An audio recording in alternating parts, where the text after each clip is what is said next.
The Toyota Tacoma 4-cylinder turbo is coming. Would you buy it?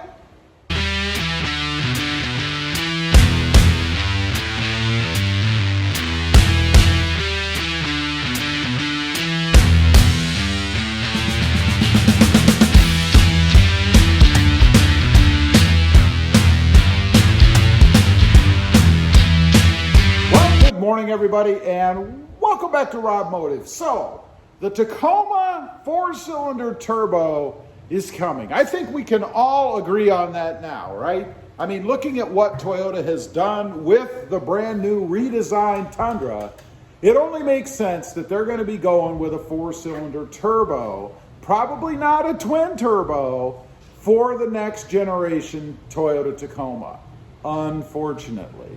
Now, there's a few things that I'll look at when it comes time, because of course, I am going to be interested in the next generation, the Gen 4 Toyota Tacoma. First of all, is going to be power, right? Now, if you look at the claims, we don't know because we haven't experienced it. The brand new redesigned Toyota Tundra is supposed to be more powerful with its twin turbo V6. It's going to have more horsepower, it's going to have more torque, and then you throw in the hybrid version of it, and it's way up there as compared to what we have right now. But the problem with power is, what are they going to do with it?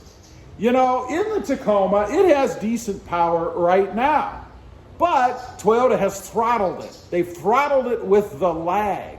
Are they going to do the same kind of thing with the next generation Tacoma? I mean, are they going to give us higher numbers, higher ratings, and then throttle it with things like throttle lag, tune, the way that it performs? Are they going to gear it differently? I mean, you know, I always think it's kind of funny when I hear these new numbers, right? And until you actually get in and drive them, they really don't mean anything. I mean, if you gear it so poorly that it's gutless, who cares if it has 453 horsepower in the case of the Tundra?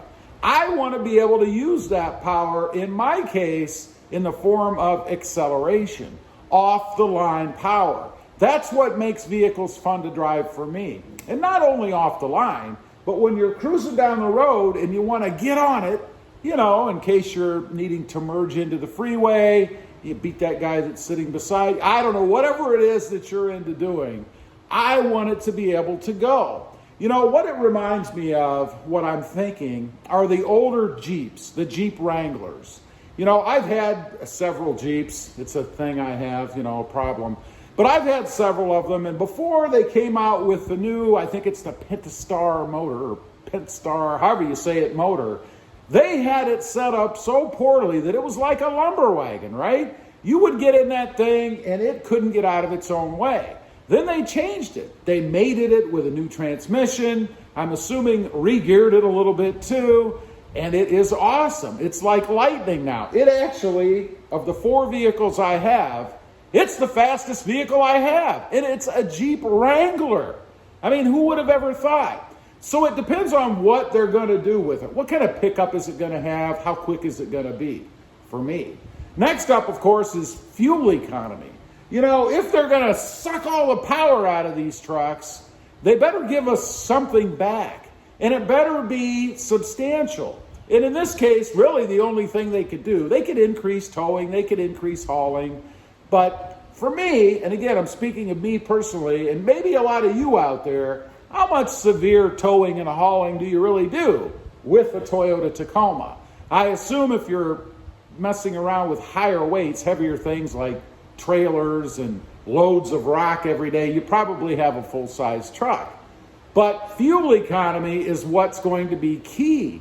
It's got to be a substantial increase. And I don't mean 2 or 3 miles per gallon. You know, I'm hearing some of the numbers on the new Tundra, and again, we don't know. Toyota hasn't released anything officially for some reason. I assume they know, but we don't. So what kind of fuel economy is this thing going to get? I've been hearing that it's not going to be that great, all things considered. I mean, 2 or 3 miles per gallon, big deal. I don't care. For me, it's got to be 5, 10 would be phenomenal, but I think that's dreaming. But it's got to be substantial in order to accept what we're going to lose. Let's talk about sound. You know, part of the experience, and for me, driving is an experience. Ever since I first was able to go out on my own, it was an experience. It's the way it feels, it's the way it handles, and it's the way it sounds. You know, people put other exhausts on the Tacoma right now with its V6, which to me, I haven't come across one that sounds good yet. Who knows? Maybe on the next go around there'll be something better. I don't know. But what are you going to get out of a 4-cylinder turbo?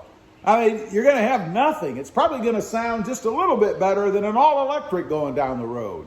You're not going to be able to get anything out of it. And that's sad to me, because that's part of the driving experience that I enjoy. I like hearing the vehicle. That's why I love the Toyota Tundra, because even with the stock exhaust, which is what I have on mine now, you get a nice little throaty grumble when you take off. When you get on the gas, you get a nice little throaty sound. It's that feedback coming from the exhaust note. I love that.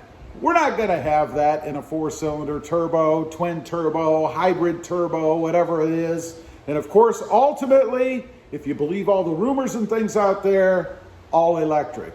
Then you get absolutely nothing. Maybe the tires rolling across gravel if you happen to be on a loosely stoned road, but that's all you're going to get. And lastly, what about longevity? You know, Toyota has built its brand on longevity and reliability.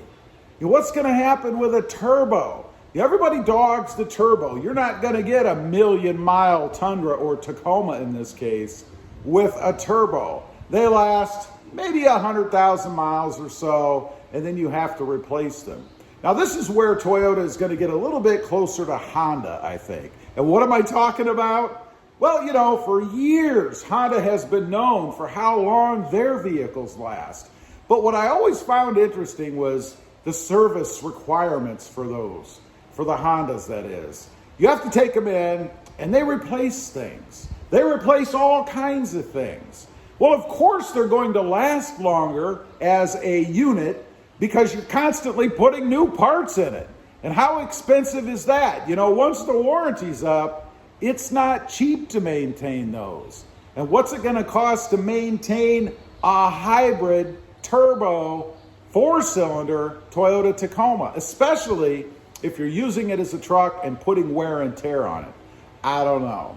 So in the end, I guess, would I buy it?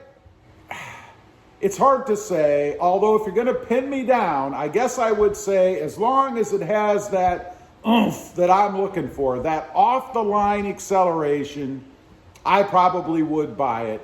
And I would buy it to experience it for the channel and to myself, selfishly, of course. Leave a comment. Let me know. What are you going to do? Are you going to buy a turbo 4-cylinder Toyota Tacoma? What about a hybrid turbo 4? Are you interested in that? I'd be curious to know. Also, real quick, I do have 2 additional channels. Robmotive FST, all about my 2021 Toyota Tundra. And Robmotive JT, all about my 2020 Jeep Gladiator. Check them out, and if you're interested, please consider subscribing. Don't forget to click that notification bell so that you don't miss out on any upcoming videos. And do me a favor, smash that subscribe button on the way out. Thanks for watching. Stay safe out there. Bye.